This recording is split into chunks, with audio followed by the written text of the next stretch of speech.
Hello बच्चों, कैसे हो? उम्मीद करती हूँ आप सब ठीक हो। तो पिछली वीडियो में हमने वर्ण विचार के बारे में पढ़ा था। चलिए आज हम संज्ञा के बारे में जानते हैं। अगर वीडियो पसंद आए तो लाइक, शेयर और सब्सक्राइब ज़रूर करें। तो सबसे पहले हम जान लेते हैं संज्ञा की परिभाषा। तो संज्ञा किसे कहते हैं? किसी व्यक्ति, वस्तु, स्थान, प्राणी, गुण आदि के नाम को क्या कहते हैं? संज्ञा कहते हैं। तो व्यक्ति कौन कौन से होते हैं? देखिए, व्यक्ति में क्या आएगा? किसी का नाम, किसी व्यक्ति का नाम। जैसे रमेश किसी व्यक्ति का नाम है।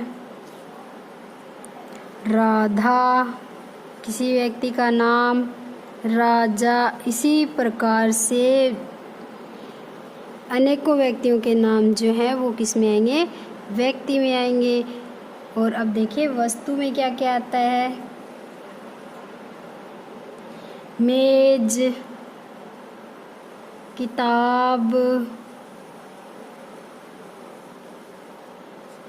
आपके आसपास जितनी भी वस्तुएं हैं, जैसे मेज है, कुर्सी है, किताब है, अलमारी है, पंखे लगे हुए हैं, आपके बैग में जितना भी सामान है, पेन, पेंसिल, कॉपी, किताब, ज्योमेट्री बॉक्स, जितना भी सारा सामान है, तो वो किस चीज़ में आएगी?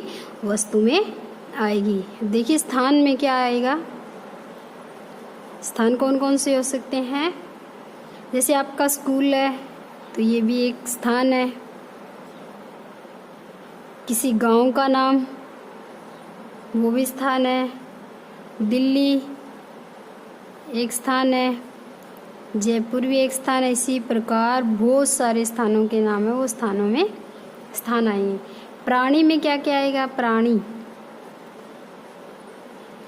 प्राणी में किसी पक्षी का नाम, पशु का नाम, किसी जीव का नाम, ठीक है। और गुण क्या? किसी व्यक्ति की आंतरिक जो भावनाएं होती है, किसी व्यक्ति की आंतरिक भावनाएं, जैसे प्रेम है, क्रोध है,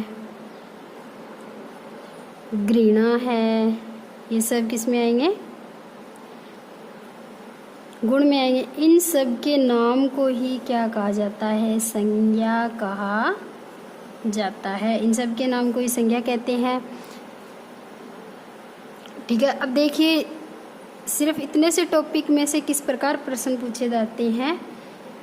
तो किस प्रकार से प्रश्न पूछे जाएंगे? प्रश्न संज्ञा शब्दों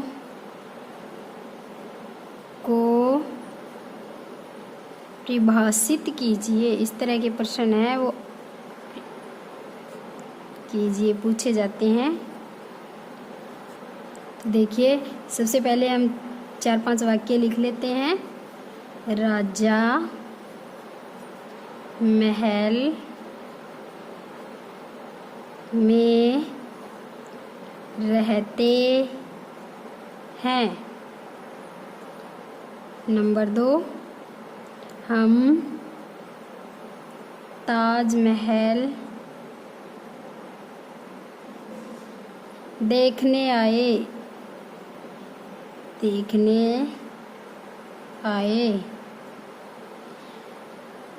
उसे किताब पढ़ना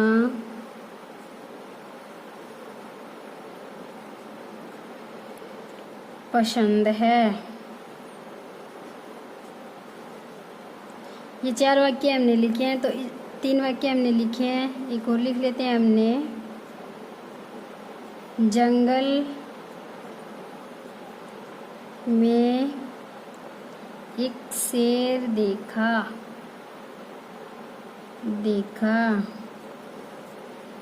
हमारे पिताजी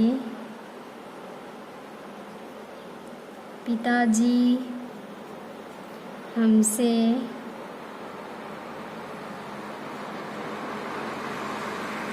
बहुत प्रेम करते हैं।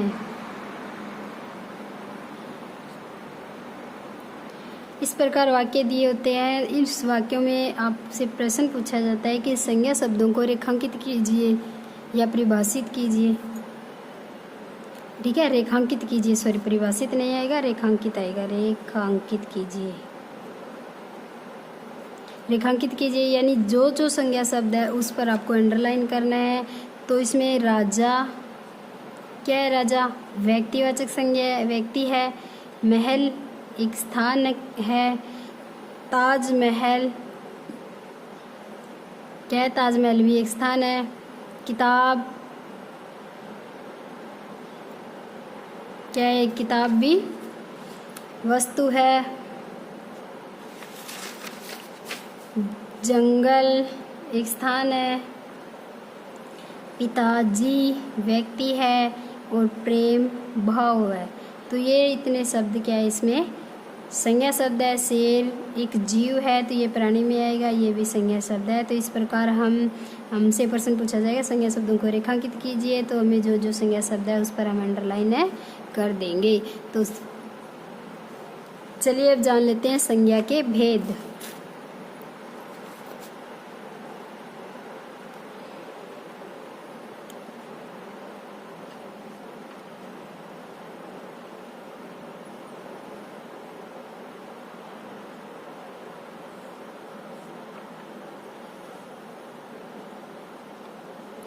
मूल रूप से तो संज्ञा 3 ही प्रकार की होती है, परंतु कुछ एक साहित्यकारों ने संज्ञा को 5 प्रकार की माना है। तो हम पांचों प्रकारों के बारे में विस्तार से जान लेते हैं।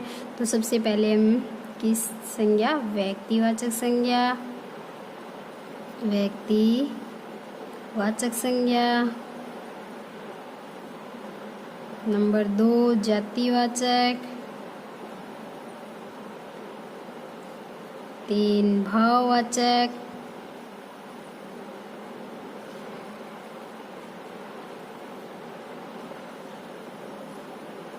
4 द्रव्यवाचक और नंबर 5 समूहवाचक।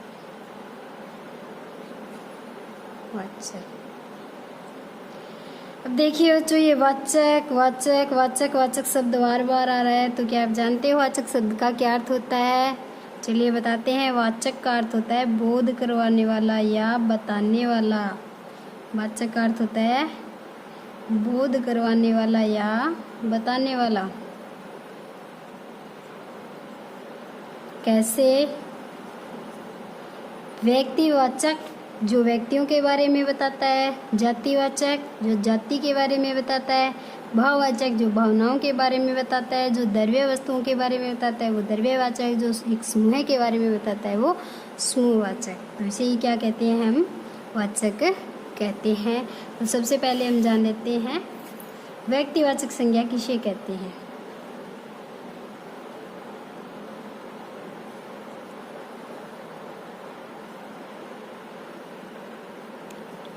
व्यक्तिवाचक संज्ञा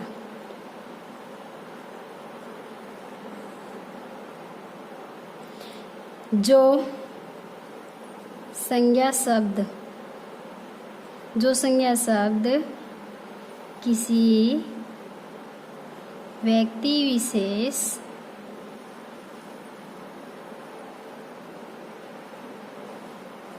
के बारे में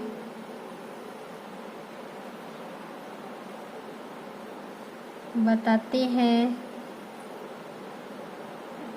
उन्हें व्यक्तिवाचक संज्ञा कहते हैं। ठीक है, जो संज्ञा शब्द किसी व्यक्ति विशेष के बारे में बताते हैं तो उन्हें क्या कहते हैं? व्यक्तिवाचक संज्ञा। तो इसको विस्तार से समझने के लिए हम 2-3 वाक्य लिख लेते हैं। तो कैसे? जैसे देखिए, रमेश कल जयपुर जाएगा।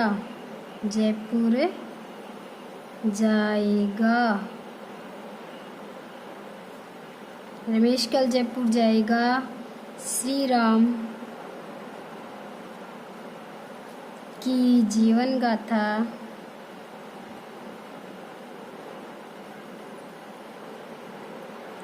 गाथा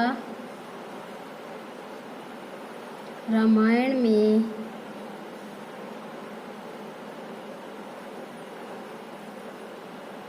लिखी है।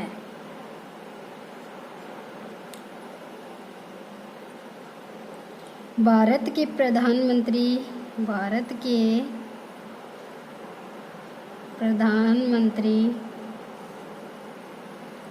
श्रीमान नरेंद्र मोदी है। श्रीमान नरेंद्र मोदी है।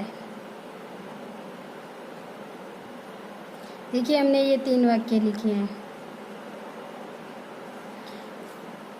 तो इसमें जानते हैं कि व्यक्तिवाचक कैसे है। जैसे रमेश किसी एक ही व्यक्ति का नाम है और जयपुर किसी एक ही स्थान का नाम है, न कि बहुत सारे शहरों को हम जयपुर नहीं बोल सकते, किसी एक ही स्थान का नाम है।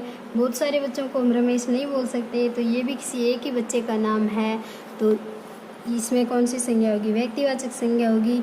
श्री राम भी एक ही व्यक्ति थे, तो इसमें इस शब्द में भी कौन सी संज्ञा होगी? व्यक्तिवाचक संज्ञा होगी। रामायण में श्री राम की जीवन गाथा लिखी गई है, तो रामायण भी किसी एक ही पुस्तक का नाम है, तो इसमें भी कौन सी संज्ञा है? व्यक्तिवाचक संज्ञा है। और भारत, सारे देशों को भारत नहीं बोला जाता, सिर्फ अपने देश को ही भारत बोला जाता है। तो भारत भी क्या है? एक ही है। जो चीज़ एक ही होगी, जो चीज़ एक ही होगी, तो उसमें कौन सी संज्ञा होगी? व्यक्तिवाचक। भारत एक है, तो इसमें भी कौन सी संज्ञा है? व्यक्तिवाचक।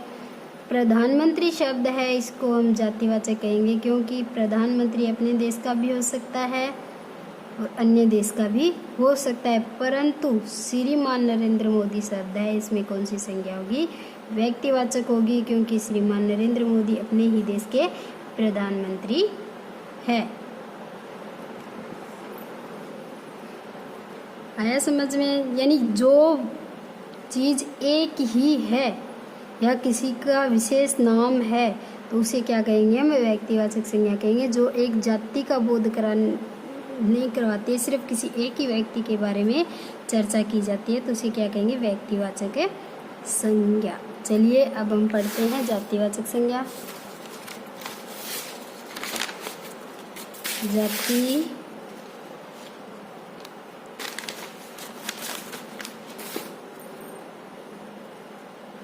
वाचक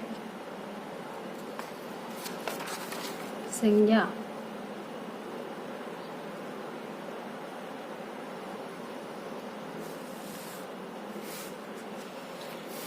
जिन संज्ञा शब्दों के द्वारा किसी विशेष जाति का बोध हो, तो उसे क्या कहते हैं? जातिवाचक संज्ञा कहते हैं। यानी एक समूह का बोध हो, एक जाति का बोध हो, जिसमें बहुत सारे व्यक्ति आ सकते हैं, तो उन्हें हम क्या कहेंगे? जातिवाचक संज्ञा कहेंगे। बहुत सारे व्यक्ति, वस्तुएं, स्थान, प्राणी, गुण आदि आ सकते हैं, तो उन्हें हम क्या कहेंगे? जातिवाचक संज्ञा। चलिए परिभाषा लिखते हैं। जिन शब्दों के द्वारा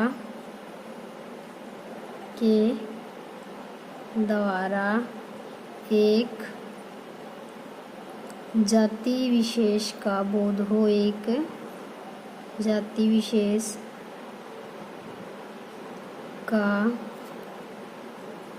बोध हो, तो उसे जातिवाचक संज्ञा कहते हैं। जातिवाचक संज्ञा कहते हैं।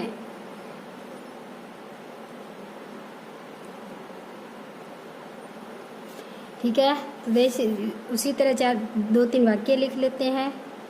तो सबसे पहले लिखेंगे, पेड़ों पर पक्षी बैठे हैं। पेड़ों पर पक्षी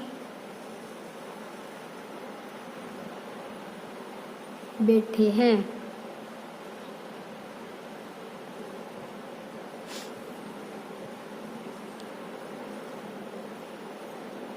नंबर 2, बच्चे विद्यालय चले गए। बच्चे विद्यालय चले गए।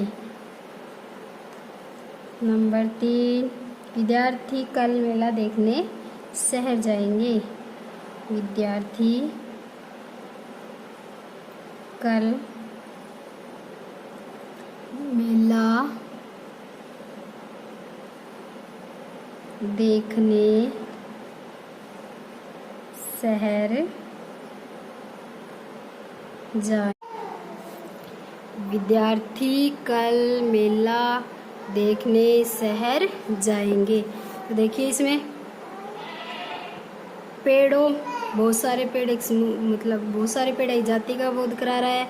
पक्षी जाति का बोध करा रहा है। बच्चे बहुत सारे हो सकते हैं, जाति का बोध करा रहा है। विद्यालय शब्द भी बहुत सारे विद्यालय हो सकते हैं, तो ये भी एक जाति का बोध करा रहा है। विद्यार्थी भी बहुत सारे हो सकते हैं, इससे भी जाति का बोध हो रहा है। मेला, मेले भी बहुत सारे होते हैं। गणगौर का मेला, तीज का मेला, ठीक है, गोगामेड़ी का मेला, जो भी है, बहुत सारे मेले हो सकते हैं। शहर शब्द भी एक जाति का बोध करा रहा है। जैसे शहर, दिल्ली शहर है, जयपुर शहर है, आगरा शहर है, तो ये सारे शब्द एक जाति विशेष का बोध करा रहे हैं। तो इसमें इन शब्दों में कौन सी संज्ञा होगी? जातिवाचक।